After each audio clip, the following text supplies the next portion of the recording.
إليه آواه من سأله أعطاه ومن توكل عليه كفاه وأشهد أن لا إله إلا الله وحده لا شريك له وأشهد أن نبينا وسيدنا محمدا عبده ورسوله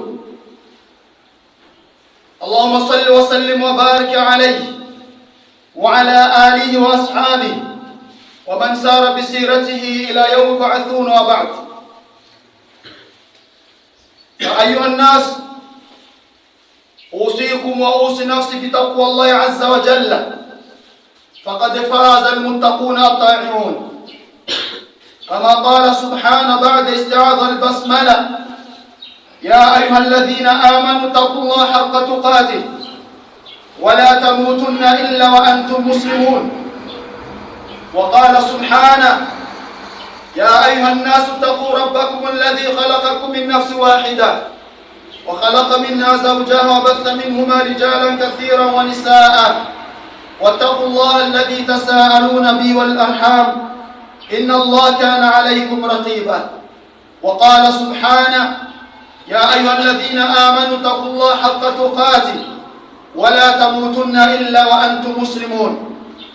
رب اشرح لي صدري ويسر لي أمري واحلل عقدة من لساني يفقهوا قولي. Yamwishimira Allah subhanahu wa ta'ala no kumuhamya ko ari Imana y'ukuri kuya gusema no kugaragirwa by'ukuri no kwamya ko Muhammad mwene Abdullah ari intumwa y'Imana kandi umugaragu wayo. Wagaragu Allah subhanahu wa ta'ala turagirana inama yo gutinya Allah subhanahu wa ta'ala, twibutsa ko gutinya Allah tabaraka wa ta'ala aricyo gikorwa gikomeye kurenza ibindi byose.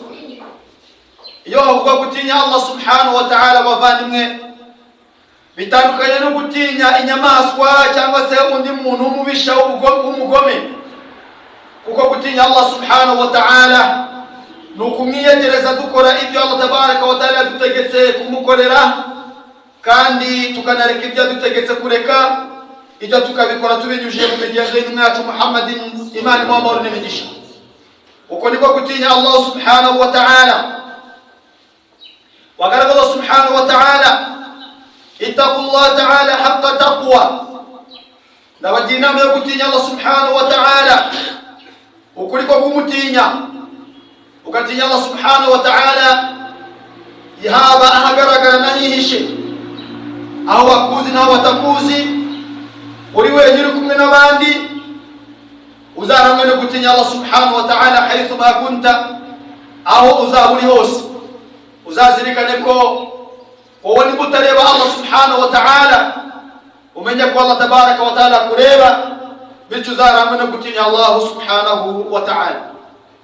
Nibwo bujyanama buri muri Qur'an nzima, ni nabwo bujyanama Allah yagiye abatubanjirije: وَلَقَدْ وَصَّيْنَا الَّذِينَ أُوتُوا الْكِتَابَ مِنْ قَبْلِكُمْ وَإِيَّاكُمْ أَنِ اتَّقُوا اللَّهَ.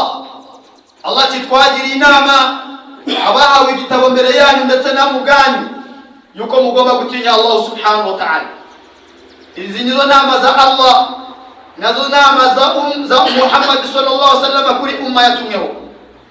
Nyuma y'ibyo ndasaba Allah subhanahu wa ta'ala nyir'ubuntu bugira neza kubw'impuhwe ngira nti Rabbi shrah li sadri, Mana agura igituza cyanjye, wayassir li amri, unanyorohereze Mana muri no murimo w'ivuga butumwa, wahlul 'uqdatan min lisani, Mana unakuri ipfundo ry'abari ku rurimi rwanjye, yafqahu qawli, kugira ngo amagambo ndibuvuge yumvikana asobanutse ku bagaragu bawe. Nyuma y'ibyo bavandimwe, nk'uko buri wa gatanu tubona inyigisho ku buryo burambuye isabuni ya roho, uno munsi insha Allah ta'ala turi bubane n'inyigisho zitugaragariza cyangwa se zitwigisha zinatwereka khataru fitnatu alfirqatu walikhtilafu watahdhir min dhalik. Turi burebere hamwe ububi bwo kubiba amacakubiri mu bantu no gutatanya abantu, ndetse n'ubujyanama tugirwa na Islam iyo tuvuga islam tuvuga qala Allah nibyo tugamije kuvuga Imana yaravuze wa qala rasul intumwa yaravuze wa qala al ulama al umma nabamenye ba umma wino muryango baravuze iyo tuvuga idini tuvuga ibyo bintu ibadullah bagarwa Allah subhanahu wa ta'ala nahnu fi zaman kathratul fitan turi mubihe fitna ibigeragezo ni byinshi igihe tugezemo turi mu bihe by'ibigeragezo byinshi cyane bagarwa subhanahu wa ta'ala wa asbahu almuslim yusma'u aw yushahid hadhihi alfitan kugeza ubwo tugeze mu gihe ubwo abasilamu nabo ubwabo babona bino bigeragezo bakabibona bukuratan wa ashiya haba ku manywa ndetse n'umugoroba ku manywa na nimugoroba tuba tubona ibigeragezo fitna wallahu alhikmatu fima yaqdi wa yuqaddir kandi Allah subhanahu wa ta'ala abafite ubugenge bwe kubyo ategeka cyangwa se byagena kuba haba fitna nabwo cyangwa se ibigeragezo fitna ubundi ni ijambo ryagutse cyane ariko mu ncamake twavuga ko ari ibigeragezo ni ibigeragezo muri ibigeragezo rero Allah afite ubugenge bwe harimo hikma ubugenge bwa Allah fa inna min hikmati llahi an hadhihi alfitan nuko mu bugenge bwa Allah subhanahu wa ta'ala muri bino bigeragezo fitna abantu babarimo yatabayanu fiha sadiqul iman min ضده hagaragaramo mu bigeragezo mu kugeragezwa muri zi fitna hagaragaramo babandi bafite ukwemera nyako na babandi bafite ikinyaje n'icyo ngicyo ikinyaje na imani nyayo ukwemera nyako n'uburyarya hanyuma qala Allah ta'ala Allah kuri iki kijyanye no kugeragezwa ndetse n'ibigeragezo Allah nyuma ko twiragije kuri we ngo turinde shitani wavuga aragira ati ahasiba an-nasu an yutraku an yaqulu amanna wa hum la yuftanun ngo seye abantu bibaza ko bazabamo batageragezwa kubera ko bavuze bati twaremeye Allah arabaza harimo n'igisubizo abantu bibaza ko Allah subhanahu wa ta'ala azabareka nabagerageze ngo kuko bavuze ko bemeye Allah ari kurikiyeho Allah subhanahu wa ta'ala atubwira ati walaqad fatanna alladhina min qablihim ngo mu byukuri ngo kandi rwose twagerageje ababayeho mbere yabo twagerageje ababayeho mbere yabo fala ya'lamanna Allahu alladhina sadaqu wa la ya'lamanna al-kadhibin bityo Allah subhanahu wa ta'ala nta gushidikanya azi neza abanyakuri kandi nta gushidikanya Allah subhanahu wa ta'ala azi neza abanyabinyoma nukuvuga ngo muri kugeragezwa harimo kuba Allah subhanahu wa ta'ala abonamo abanyakuri bafite ukwemera nyako hanyuma akabonamo n'ibyarya iri somo bagaragaza Allah subhanahu wa ta'ala byo gusobanukirwa ibigeragezo fitna ni isomo riri mu masomo akomeye cyane ino umma uno muryango wa Islam ugomba gusobanukirwa li anna nabiyya sallallahu alaihi wasallam kuko intumwa yacu Muhammadi Imana muhe amahoro n'imigisha yahoraga yigisha bino bintu akigisha akabwira abantu ibintu by'ibijyanye n'ibigeragezo faqad qala sallallahu alaihi wasallam intumwa y'Imana Muhammad sallallahu alaihi wasallam yavuze ati cyangwa se intumwa sallallahu alaihi wasallam yahoraga yu'allimu sahaba yahoraga yigisha abasangirangendo radiyallahu anhum wa ardahum bose Imana ibishimire ahamiyatul ijtima'i wa khatarul iftiraq yahoraga yigisha abasilamu abasahaba be yabigishaga ibyiza byo guhora kuba bari hamwe ndetse akabigisha n'ububi bwo gutandukanya bivuze ngo no mu bigeragezo bihari Allah agerageza bemeramana harimo n'abantu kutavuga rumwe buriya abantu kutavuga rumwe abantu bagatatana bakava ku bumwe bwa Islam kiriya ni ikigeragezo gikomeye cyane nacyo intumwa sallallahu alaihi wasallam yahoraga abwira abasangirangendo ففي حديث العرباض بن سارية رضي الله عنه وأرضاه محديثي تقابل مفقر من إيمانا يتوقع مساجرا ويتوى العرباض من سارية إيمان يشمل يقول aratubwira ngo intumwa yaravuze iti, aratubwira uyu nguyu al-Irbad bin Sariya aravuga ati wa'adhana Rasulullah sallallahu alayhi wa sallam, ngo intumwa y'Imana yaduhaye mawaidha, yaduhaye inyigisho, ariko izo nyigisho aratubwira ngo ntabwo zari zisanzwe, wajilat minha al-qulub, ngo ni inyigisho zatitije imitima yacu, wadarafat minha al-uyun, ngo kandi n'amaso yacu azengamo amarira. Uyu ni Irbad bin Sariya aratubwira iyi nkuru. Faqulna, hanyuma aratubwira ati tukimara kubona izo nyigisho no kuzumva twaravuze tuti ya Rasulullah, yewe ntumwa y'Imana, awusina, tugira inama kaannaha wasiyatu muwaddi', kuko bigaragara ko ubujyanama ugiye kuduha, inama ugiye kuduhereza zishobora kuba arizo za nyuma tutazongera kukubona ukundi. Qala, intumwa y'Imana yababwira iti usikum bitaqwa Allah was-sam'i wat-ta'a, unabagira inama yo gutinya Allah subhanahu wa ta'ala, ndetse n'abagira inama yo kumva no kumvira. Wa in amira alaykum abdun habashi, ngo kandi nubwo muzamuyobowe n'umuja cyangwa se n'umucakara wo muri Habashi, mbese umuntu ugaragara nk'aho aciriritse muri mwebwe, fa alaykum bisam'i wa ta'a alayhi, ngo ni kuri mwebwe kuzamwumva no kumwumvira. Fa innahu ma ya'ish minkum ba'di fasira ikhtilafan kathira, ngo kuko uzabaho muri mwebwe nyuma yanjye ngo azabona ibinyuranyije byinshi. Hanyuma fa alaykum bisunnati, arababwira ati rero icyo gihe nikigera muri mubona ibinyuranyije byinshi, mukabona gutandukana kwawe kwinshi, mukabona abantu bafite ibintu birimo kubavana kuri jamaa, twibuke ko turimo kureba ububi bw'amacakubiri no kuva ku bumwe, nacyo nikigeragezo. Bityo rero intumwa y'Imana yababwira iti nimubona ibintu by'ibyaduka byinshi n'ibibaho bivana abantu kuri jamaa, ati fa alaykum bisunnati, ngo muzahagarare neza ku migenzo yacu, muzahagarare ku migenzo y'intumwa, wa sunnati al-khulafa'i al-mahdiyyin ar-rashidin, ngo no ku migenzo y'abakhulafa abayoboye ubusilamu cyangwa se bazayobora ubusilamu nyuma yanjye. Intumwa y'Imana ikomeza ibagira inama irababwira iti tamassaku biha, iyo migenzo yanjye n'imigenzo y'abo basangirangendo ba amirul umma, bazayobora iyi umma, ngo muzabifate, iyo migenzo muzayifate mwishikameho. Arababwira ati wa'addu alayha bin nawajid, ngo kandi iyo migenzo muzayifatisha amenyo y'ibijigo. Wa iyyakum wa muhdathati al-umur, ngo kandi akomeza abagira inama avugira ati ngo kandi muzirinde ibintu bidafite inkomoko, muzirinde ibintu bidafite inkomoko. Fa inna kulla muhdathatin bid'ah, kuko ibintu bidafite inkomoko byose n'ibihimbano, wa kulla bid'atin dalala, n'ibihimbano byose n'ubuyobe. Iyi ni hadithi intumwa y'Imana iri kwigisha abantu kugira ngo bazagume ku bumwe. Wa fi hadith Hudhayfa ibn al-Yaman, no mu mvugo ya Hudhayfa mwene Yamani, Imana mwishimire, qala aratubwira ati kana an-nasu yas'aluna Rasulullah sallallahu alayhi wa sallam anil khair, ngo uyu Hudhayfa aratubwira ngo mu by'ukuri ngo abantu bahoraga babaza intumwa y'Imana ku bijyanye n'ibyiza gusa, bahora babaza intumwa y'Imana dukore iki tubona aljanna, ya Rasulullah aljanna imeze gute? Hudhayfa aratubwira ati ngo naho njyewe wa kuntu as'aluhu 'ani sharri, ngo naho njyewe nahoraga mubaza ku bibi. Muri musahaba ngo abandi bahoraga babaza Rasul ibyiza, bamubaza ku byiza, ngo ariko njye nahoraga mubaza ku bibi. Kubera iki?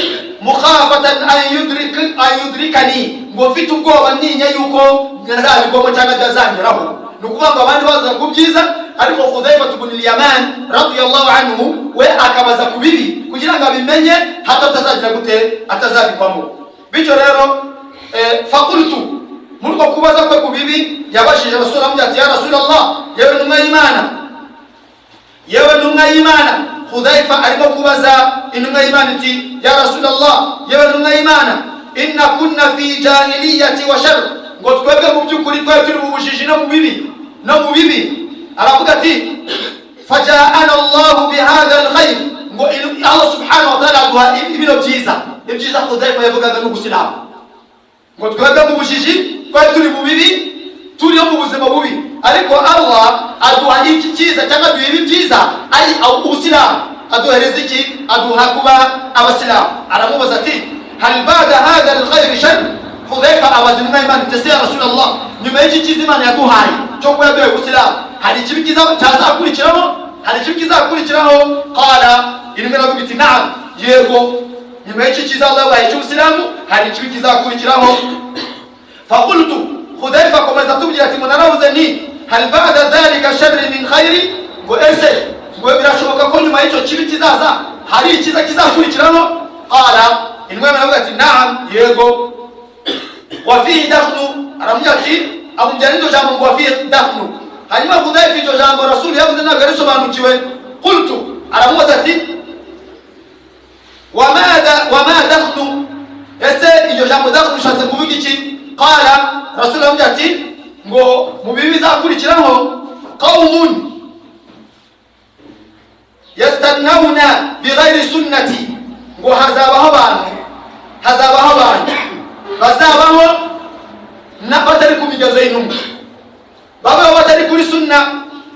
Wayahduna bighayri hadi, ngo banayobore abantu nta muyoboro bafite bagenderaho. Ta'arifu minhum wa tunkiru, ngo bamwe muri bo muzabamenya kandi bandi mujya gute mubahakane. Fakultu, Hudhaifa akomeza avuga ati hal ba'da dhalika alkhair min sharri, ya Rasulullah sallallahu nyuma y'ibyo ngibyo hari ikindi kibi kizabaho? Qala, imana ati na'am, kizabaho. Ati ni ikihe? Rasulullah ati hazabaho du'atun ala abwab jahannam, hazabaho abantu bazaba bahamagarira abantu jahannam. Hazabaho abantu, ati nango mutege amatwi no hadith nubwo nayo dile twavuga yabiduhadisha byajyango umusozo muze kugusobora iribo. Rasulullah ati nibyo hari ikindi kibi kizabaho, du'atun ala abwab jahannam, hazabaho abantu bazaba bahamagarira umuryango wa jahannam, bagaze ku muryango wa jahannam bahamagarira abandi jahannam. Man ajabahum ilayha qadhafuhu, uzabitabira kabitaba azagwa muri jahannam, qadhafuhu fiha, azagwa muri jahannam. Faqultu, Hudhaifa akomeza avuga ati nakomeje ndavuga ni ya Rasulullah, yewe n'imana sifuhum lana, tutakira abo bantu cyangwa batubwire badusobanurire abo bantu bazaba bagaze ku muryango wa jahannam bamagana abandi ngo binjire muri jahannam, abazabitabira bazajya muri jahannam. Abo bantu bameze bati ya Rasulullah, badutakire batubwire. Qala, Rasulullah avuga ati na'am, nabakubwira ni qawmun min jildatana wa yatakallamuna bi alsinatina, ngo ni abantu bazaba bari muri mwebwe bavuga neza bakoresha indimi zabo, ariko mu by'ukuri ibyo bavuga binyuranye cyane n'ibyo bakora, bavuga neza cyane babahamagarira ibintu mwumva ko ari byiza babahamagariye. Qultu, hadithi ije gusoza, Hudhaifa aravuga ati ngo nanjye ndavuga ni ya Rasulullah, yewe ntumwa y'Imana, fama tara in adrakani dhalik, urabibona gute ndamutse ibyo bintu bimbayeho? Urangiriye na ibyo bintu nibiramuka bibayeho mpari, abantu bazaba batari kuri sunna, abantu bazaba bayobora abantu nta muyoboro bafite bagenderaho, abantu bazaba barimo guhamagara abandi jahannam, bakura abantu ku bumwe bwabo. Ya Rasulullah, icyo gihe nikibaho nzabigenze gute? Ngira inama, icyo gihe nikigera nta nzabigenze gute? Hudhaifa mu by'ukuri urebye ni nk'ari twe kuyabariza. Uno munsi turi mu bihe byo gutatana cyane, turi mu bihe byo kuva ku bumwe no kuyiba amacakubiri hagati y'abantu, bigasoza abantu bacitse intege bavuye ku bumwe bwa jamaa. Ni nk'aho Hudhaifa yabarizaga twebwe, aravuga ati ibyo bintu nibibaho ya Rasulullah nzabigenze gute? Umva ubujyanama yamugiriye, ubu bujyanama yagiriye Hudhaifa n'ubwanjye nawe tubutega amatwi ya ibadallah, agaragwa Allah. Umva ukuntu Rasul yashubije Hudhaifa, aramubwira ati ngo ibyo bintu nibibaho bikabaho uhari, talzam jama'ata almuslimina wa imamahum, ngo uzahagarare uzagume ku bumwe bw'abasilamu. Nihabona ibintu birimo gutatanya abantu bicamo uduce abasilamu, uzagume ku bumwe bw'abasilamu. Ikintu kizagituma abantu bari hamwe abe cyo uzagumaho, wa imamahum, na imamu wabo.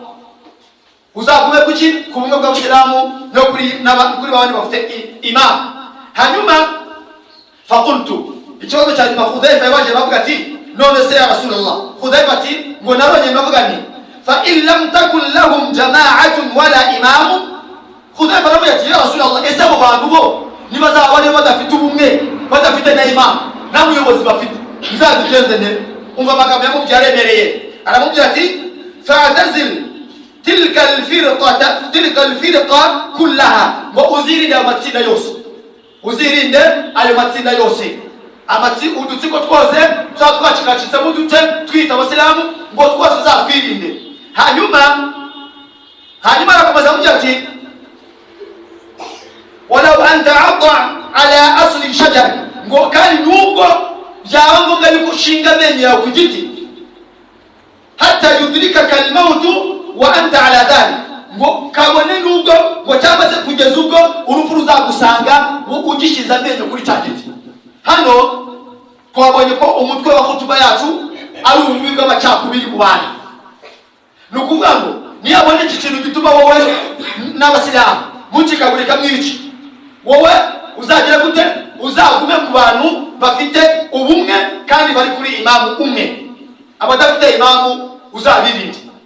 Hanyuma icya kabiri, niba wowe badafite imamu ukabona abantu bose babaye uduce n'abantu bamwe bafite imamu n'umwe bumvira bubaha, intumwa y'Imana yagiriye inama Hudhayfa aramubwira ati none niba bimeze gutyo rero uzagenda ushinge amenyo ku giti, ushinge amenyo ku giti kugeza ubwo urupfu ruzagusanga ukiri kuri icyo giti. Bishatse kuvuga ngo iki? Uzirinde utwo dutsiko twose, uzirinde kugira agatsiko nakamujyamo, ahubwo uzabe wenyine uri kuri tawhidi, uri ku myemera y'Isilamu. Nicyo bishatse kuvuga ngo uzagenda ushinge amenyo ku giti, urupfu ruzagusanga uri aho ngaho. Naam, bityo rero fahadi wasiyatu nabii sallallahu alaihi wasallam li sahabati, ngo ubu ubujyanama bw'intumwa y'Imana ku basangirangendo bayo radiyallahu anhum arda bose Allah subhanahu wa ta'ala abishimire. Abangaba rero kandi yasma'una hada ta'kid, ngo abangaba ibyo intumwa y'Imana babwiye babyumvishije neza by'ukuri, babyumvishije neza by'ukuri. Wa hada al-amru min nabii sallallahu alaihi wasallam, ngo kandi icyo rasul babwiraga, iki ngiki yababwiraga ni luzumi jamaa, kwari kugira ngo abantu bagume ku bumwe. Bivuze ngo bavandimwe, nuko khutuba bivuga nuko tugomba kwirinda ikintu cyatuma ducikamo ibice, kwirinda ikintu gituma abantu bajya hariya abandi bajya hariya, abantu bafanye uriya abandi bafanye bariya. Iki ngiki rasul ababwira Hudhayfa ibn al-Yaman kwari gushimangira abwira abasahaba yuko bagomba kuguma ku bumwe, ndetse bakirinda iki? Bakirinda no kubereka fa'arafu ahamiyatu al-jamaa, basobanukirwa neza agaciro n'uburemere bw'iki bwo kwishyira hamwe. Ibi ngibi rero ubwo rasul yababwiraga baje kubibona nyuma, rasul baje kugenda ababwira ko nyuma ye bazabona ibintu byinshi, bazabona kunyuranya kwinshi, abereka yuko ibyo nibibaho bazagira gute? Bazagume ku bumwe bwa umma. Ahangaha byaje gutangira byatangira ku rupfu rwa Rasul sallallahu alaihi wasallam gupfa, ubwo abantu bagombaga kutajya kugira icyo bakora, batagomba kujya gushyingura Rasul mpaka bamaze kubona ubuyobozi, mpaka bamaze kubona ubuyobozi. Aha rero hari bamwe mu bavandimwe bati abantu banze intumwa y'Imana yarapfuye baga kuyishyingura ngo bajya kurwanira ubuyobozi. Hoyi ntabwo bajya kurwanira ubuyobozi, ahubwo bari barasobanukiwe neza agaciro ko ku bumwe n'agaciro ko kwirinda ubuyobozi. Basanga ese ko Rasul amaze kwitaba Imana, ninde uri buyobore kino kiriyo? Ninde uri buyobore koza intumwa? Ninde uri buyobore gusarira intumwa? Ninde? Iki kintu cyari kiri muhimu cyane, cyari ikintu cy'ingenzi cyane. Aha ni ukugaragaza ubumwe bw'abantu no kugaragaza agaciro n'uburemere bw'abantu kugira umuyobozi umwe, kandi bagasabwa kumva no kumvira umuyobozi.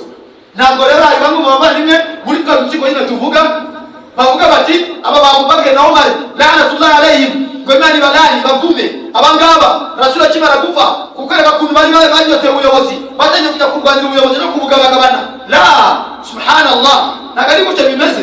Ntabwo bagomba kugenda bicara hariya, bagomba gusobanukirwa ninde ugiye kuyobora umma, ninde ugiye kuyobora kino kiriyo, ninde ugiye kuyobora ugushyingura intumwa, ninde uri bubihagarariye. Hagomba kuba hari umuyobozi. Bityo bagenda gushaka Siddiq, ubushuti w'intumwa y'Imana Muhammad sallallahu alaihi wasallam, Abu Bakr Siddiq, abaribo bagira umuyobozi. Nyuma yaho bakurikiza kugira gute? Bakurikizaho gahunda zo gutegura umurambo w'intumwa yacu Muhammad sallallahu alaihi wasallam, kumwuhagira, kumwambika isanda no kujya kumushyingura. Ibyo babikora bamaze kugira umuyobozi. Iki kikwereka agaciro ko kumva no agaciro ko kuba hamwe no kurinda amacakubiri. Bagaragaza Allah subhanahu wa ta'ala abo basahaba b'intumwa yacu Muhammad sallallahu alaihi wasallam,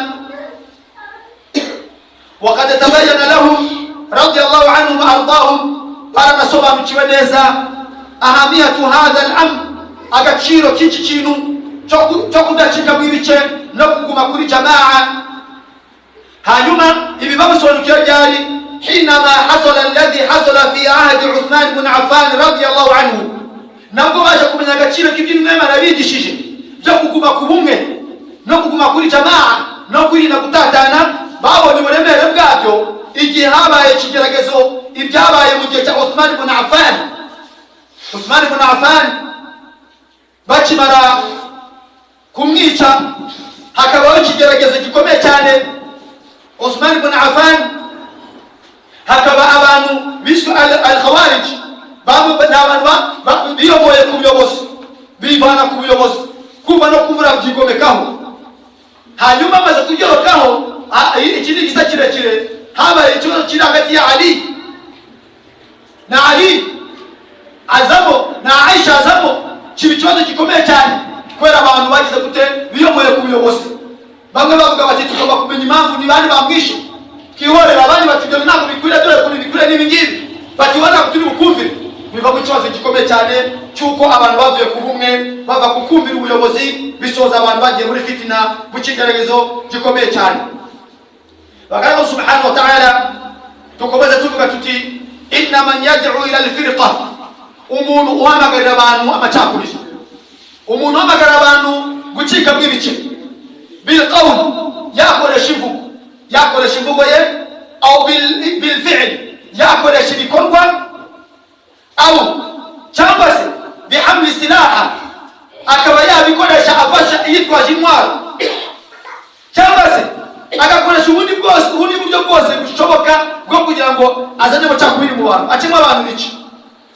Huwa zalimu li nafsihi, uwo ngo ni umuhuguzi warohoye, uwo ni umuhuguzi warohoye.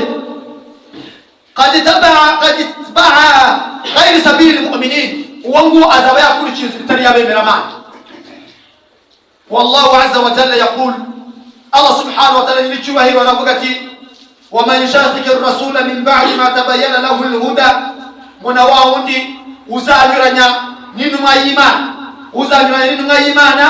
min ba'di ma tabayyana lahu al-huda, nyuma yuko tumaze kumugaragariza umuyoboro ugaragara w'ukuri, wayattabi ghayra sabili al-mu'minin, agakurikira indi zitari y'abemeramana. Imana iti nuwallihi ma tawalla, tuzamuhamisha cyangwa tuzamugumisha aho yashatse kugana, tuzamuganisha ashaka kugana. wanusulihi jahannam wa sa'at masira, ngo kandi bushikiro bwe buzaba muri jahannam, ngo kandi mu byukuri ubwo ni bushikiro bwe cyane. Bagaraba Allah subhanahu wa ta'ala gutandukanya no kuva ku bumwe ni ikintu gikomeye cyane. Uzabikora azaba mu byukuri akoze ikintu gikomeye cyane. Falwajibu ala almuslim, ni itegeko rinangomba ku basilamu. Mwumva kandi dusoza kutuba yake. فالواجب على المسلم نقوم نتجه كمسلم دائما وابدا ان يتبع النبي صلى الله عليه وسلم. نقوم gihe byose n'igihe cyose abasilamu gukurikira inyigisho cyangwa se ibigenzo n'umwacu Muhammad sallallahu alaihi wasallam fi kulli saghiratin wa kabiratin, mu kinini n'igitoya. Ikintu Imana twigishije cyose, ikintu n'igitoya tugomba kugikurikira. Qala ta'ala, Imana avuga muri Qur'an iti qul in kuntum tuhibbuna Allah fattabi'un, babwire yo Muhammad niba bakunda Allah nibagukurikire wo Muhammadi, ngo yuhibbukum Allah wa yaghfir lakum dhunubakum, ngo nibwo Allah azabakunda anababara n'ibicumuro byabo. Wallahu ghafurur rahim, kandi Allah subhanahu wa ta'ala ni nyiriba. Imam tuzagira aya nuko ibyo Rasuli yadutosha, nuko tugomba kuguma ku bumwe, tukiri na macakubiri aho bakagera kwina gucika mu bice, kuko Allah subhanahu wa ta'ala ndungaye batubujije gucikamo ibice. Bavandimwe yagarura Allah subhanahu wa ta'ala, dusaba Allah subhanahu wa ta'ala byo kuguma ku bumwe, kandi Allah tabaraka wa ta'ala turinde icyo cyose cyatuma ducikamo ibice, ahubwo Allah subhanahu wa ta'ala aduye guhanga ku kuri no ku bumwe no ku muyobozi umwe. Allah subhanahu wa ta'ala turamusaba kubera ko niwe waliyu dhalika wal qadir alayhi, n'ubishoboye kandi n'ubigena. wal asri innal insana fi khusr illa alladhina amanu wa amilus salihat wa tawassaw bil haqqi wa tawassaw bis sabr. barakallahu li wa lakum bil qur'an azim wa nafa'ani hadha dhikr hakim. aqulu qawla hadha fastaghfiruhu li wa lakum fastaghfiruhu innahu huwal ghafurur rahim wa huwal barrul karim.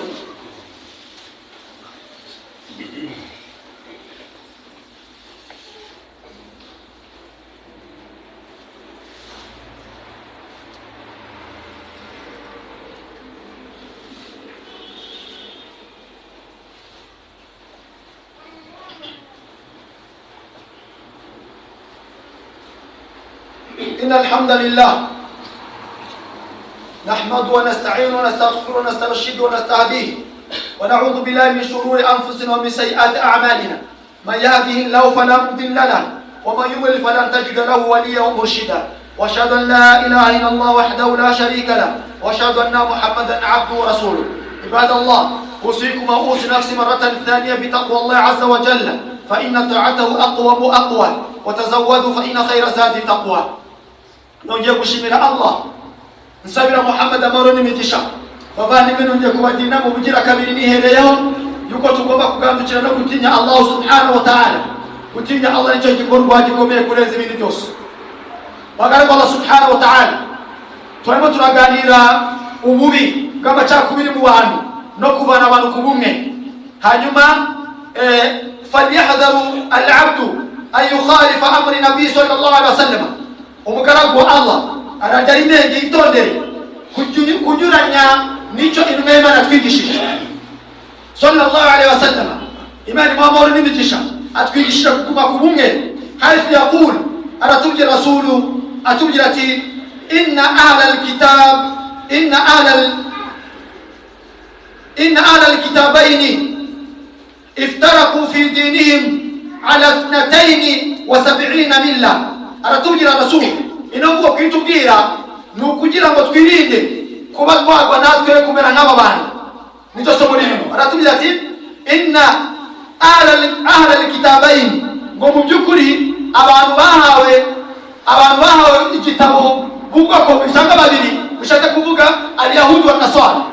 Abayahudi n'abanaswara iftaraku fi dinihim, ngo batandukanye ku idini yabo bacikamo ala 72 milla, bacikamo udutsiko 72. ngo abantu bahawe igitabo abayahudi n'abanaswara. Iyo havuga abayahudi barazwi n'abantu bari hariya turabazi Qur'an kunabavuze. Hanyuma iyo bavuga abanaswara ni abakristo n'amadini yabo yose bakagira nibo bitwa abanaswara. Abayahudi n'abanaswara ngo bacitsemo uduce 72.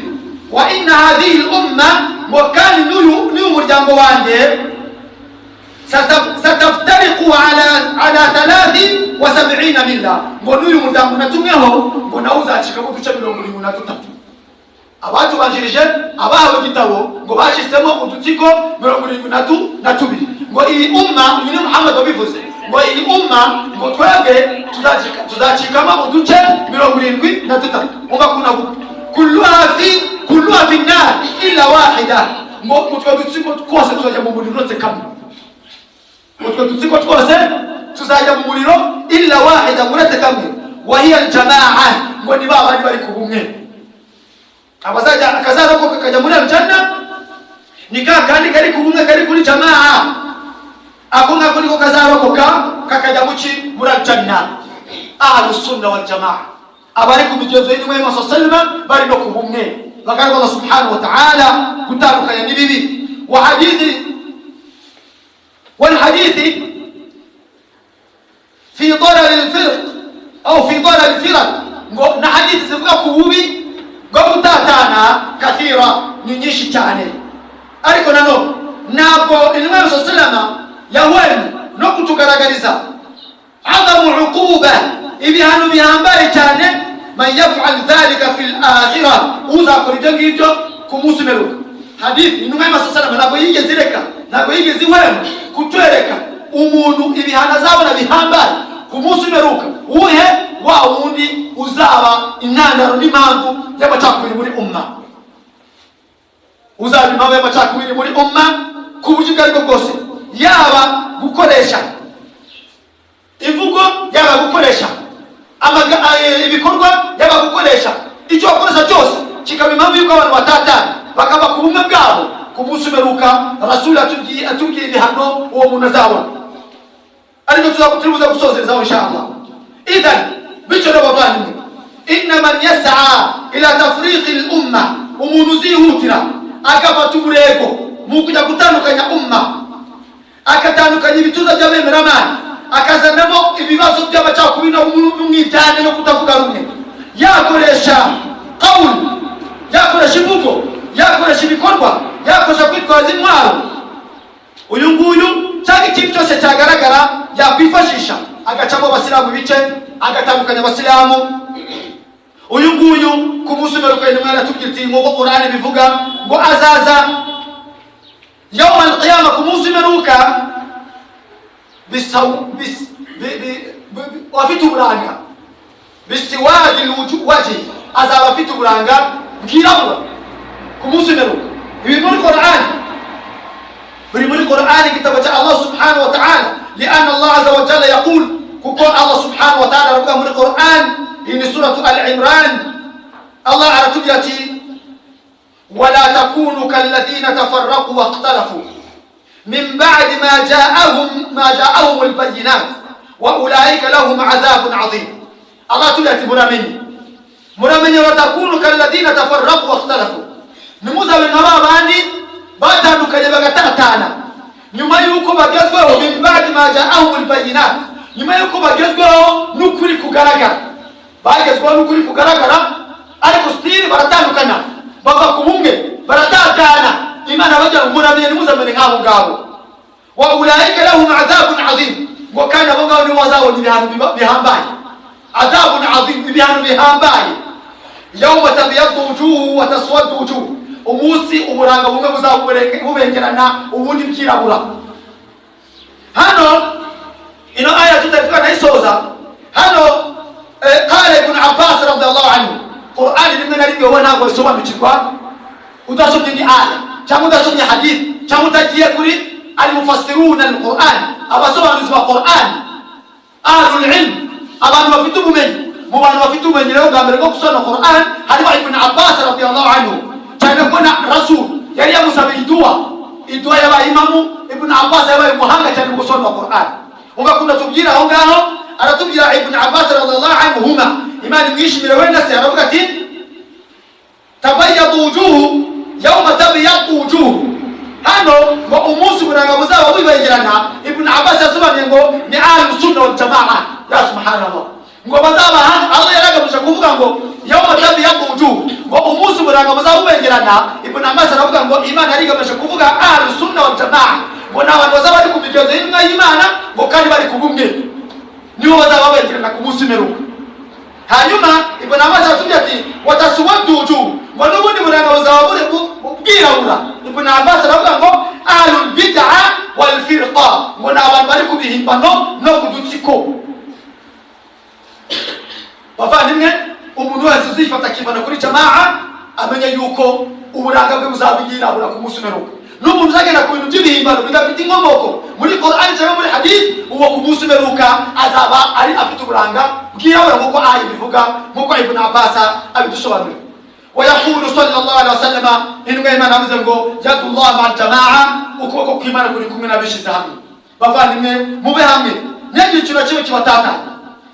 Bagaragu Allah subhanahu wa ta'ala, fahdaru ibadallah, muramenye bagaragu Allah, bagaragu Allah subhanahu wa ta'ala, muramenye an tas'u ila al-firqa, muramenye nimuzirukanye kujya ku kintu cyose cyabatandukanye, nimuzirukanye ku kintu cyose cyabatandukanye, ku mpamvu iyo yose nimuzayirukanye, nimuzayitega amatwi, kandi wa an tad'u laha, muramenye namwe nimuzabihamagarira abantu ku mpamvu iyo yose. Urabona kwira kutuyobora, hapana bana, muze tumuveho bana. Urabona bana, urakira gikwiriye, urebye yakoze urabona n'ibyo bana, tubiveho bana. Icyo ari cyo cyose ntuzahamagarira abantu ku cyo cyose cyo kugira gute, cyo kubana abantu kuri umma. Wa antaruhu laha, mukandi uzigera utera inkunga uwo ari wese uzazana ikintu cyo kubana abantu ku bumwe. Ntuzabiterega mu bitugu, ntuzabyirukanyire, ntuzabihamagarira abantu, nawe ntuzabitera inkunga uzaba yabikoze byo kubana abantu ku bumwe. Fa inna hadha kullahu manhiyu anhu, kuko ibingibi byose bigira gute, birabujijwe. فالله عز وجل الله سبحانه وتعالى يجبهره أمر المسلمين بالاجتماع يتجت أبسلام أتجك ببرمانا أبشمان فقال إمان أوزتي يا أيها الذين آمنوا يا بين إيمانا اتقوا الله حق تقاته مزاتين الله كلكم متينيا ولا تموتن إلا وأنتم مسلمون وكاين مزات مدرنا وبسلام أي كل ربغتي واعتصموا بحبل الله جميعا ولا تفرقوا ngo kandi muzasengera ku mugozi umwe w'idini ya Allah muramenye ntimuzatatane. hanyuma Imana iti wadhkuru ni'matallahi alaykum idh kuntum a'da'a fa'alafa bayna qulubikum fa'asbatum bi ni'matihi ikhwana. ngo kandi munibuke ubwo mwari muri abanzi urunuka mwangana mutavuga rumwe wa kuntum ala shafa hufratin minan nar mwari muri ku munwa w'urwobo rwa jahannam mugiye kurugwamo fa'anqadhakum minha Imana barokora muri jahannam mwibuke mutavuga rumwe. Allah uzi imitima yanyu fasbatum bi ni'mati ikhwana kubwina mazimana mu bavandimwe. hano nubwo natwe bitureba ariko hanini hano Allah aratwibutsa cyangwa aratanga inkuru ya amoko abiri y'abaki Madina al-Aws wal Khazraj. ayari amoko abiri yangana gurunuka. itungo ryo muri Aws ryajyaga kumwesha cyangwa se gushoka mu biba bya Khazraj ubwaba b'intambara. Allah kubwimoza Allah abisha kuri Muhammad arabunga abavandimwe. bityo rero bavandimwe Allah aratutegeka kuba bamwe no kunga ubumwe no kutava kuki no kutava ku bumwe. bagarika Allah subhanahu wa ta'ala mwibuke neza yuko ubumwe bw'abasilamu nabwo ntabwo bwabaho hatabayeho ubuyobozi. abatubanjirije baratubwiye Umar ibn Khattab radiyallahu anhu avuga ati nta busilamu nta jamaa, nta busilamu hatabayeho ubumwe wala jamaa nta n'ubumwe buriho kereka habayeho umuyobozi. bityo rero bagarika Allah subhanahu wa ta'ala hadithi ni nyinshi zitubwira kumva no kumvira ubuyobozi kugeza ubwo Rasul atubwira ngo igihe cyose uzamubona kitari cyiza fasbir, uzagira ukwihangana umugira inama mu buryo bushoboka, kubera ko uyu nguyu iyo atunganyije agatungana na umma ibitungana. ibi byose ni iki? no kubera ko arizo fitina turimo nibyo bigerageza abantu barimo.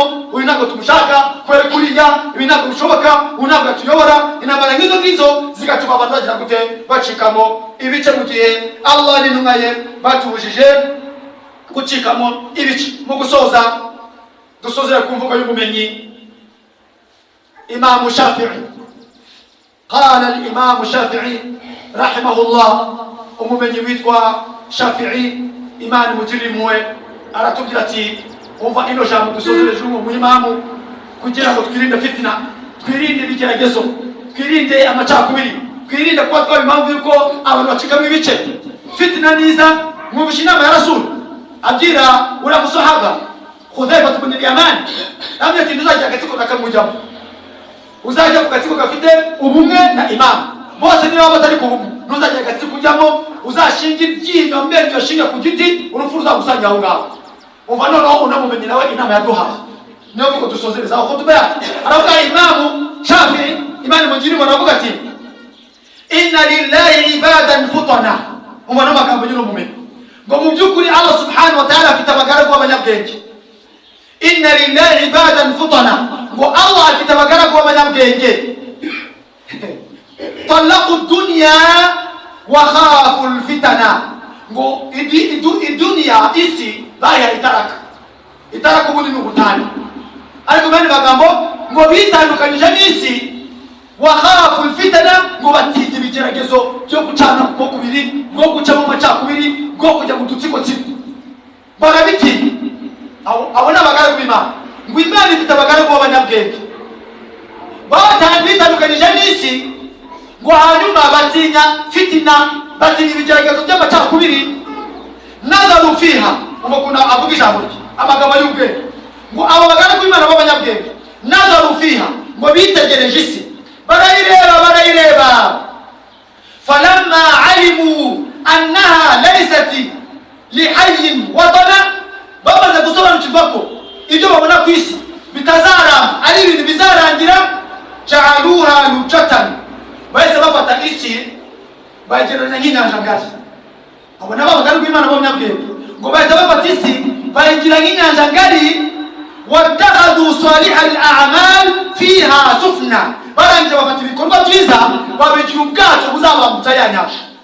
ijambo rirangira ngo cyane Imam Shafi'i ari magambo y'ukuri ngo Imana ifite abagaragu b'abanyabwenge ngo bitandukanyije n'isi, batinya ibigeragezo byo gutatana. Ngo barangije ngo abo bagaragu b'Imana b'abanyabwenge bitegera isi barayireba basanga ibyaha byose ari bizarangira. Barangije bahita bafata isi bayigereranya n'inyanja ngari, bafata ibikorwa byiza bitayeho barabikora, babigira ubwato buzabambutsa ya nyanja. Amagambo y'ubwenge: uzatinye isi, utinye na fitina n'ibigeragezo. Ibigeragezo turiho ni ibihe? By'amacakubiri muri umma. Mubyirinde kuva kuri umma shadda final, uitandukanye n'ubumwe abagisha yijyanye muri jahannam. Kandi ibyo ngibyo ni nk'ukuntu ikirura kitwara agatama kitaruye izindi. Iyo uvuye muri jamaa ukava ku bumwe bw'abasilamu ukajya mu gatsiko, ubundi akajya mu kandi, tayari imbaraga mwazitatanyije, ni nako gutsindwa, imbaraga zarangiye. Allah subhanahu wa ta'ala tworohereze, aduhe kuguma ku bumwe, aduhe gushikama kuri kintu gituma tumaza kuba kuri jamaa no kuri sunna z'umwacu Muhammad sallallahu alaihi wasallam. wa'lamu anna Allah amarakum bi amrin bada'a fihi bi nafsihi wa thanna bi malaikatihi وثلاث بكم أيها المؤمنون من برية الجن وإنسه. فقال تعالى مخبر أمره: إن الله ملائكته يصلون على النبي يا أيها الذين آمنوا صلوا عليه وسلموا تسليما. وقال صلى الله عليه وسلم: من صلى علي مرة واحدة صلى الله عليها ب10. اللهم صل على محمد وعلى آل محمد كما صليت على إبراهيم وعلى آل إبراهيم إنك حميد مجيد. اللهم بارك على محمد وعلى آل محمد كما باركت على إبراهيم وعلى آل إبراهيم إنك حميد مجيد. وارض اللهم عن الخلفاء الراشدين وعمر بن بكر الصديق وعمر بن الخطاب وعثمان بن عفان وعلي بن أبي طالب ونحن معهم بعثك وكرمك يا أكرم الأكرمين. اللهم اعز الإسلام والمسلمين وأذل الشرك والمشركين ودمر أعداء الدين برحمتك يا أرحم الراحمين. اللهم يا مقلب القلوب ثبت قلوبنا على دينك. اللهم يا مقلب القلوب ثبت قلوبنا على دينك. اللهم يا مقلب القلوب ثبت قلوبنا على دينك. اللهم يا مصرف القلوب صرف قلوبنا على طاعتك. اللهم يا رب العالمين من أحييته منا فحيل الإسلام وسنة، ومن توفيته منا فتوفاه على الإيمان. اللهم يا ربي إياك نعبد ولك نصلي ونسجد وإليك نسعى ونحفظ، نرجو رحمتك ونخشى عذابك، إن عذابك بالكافرين ملحق.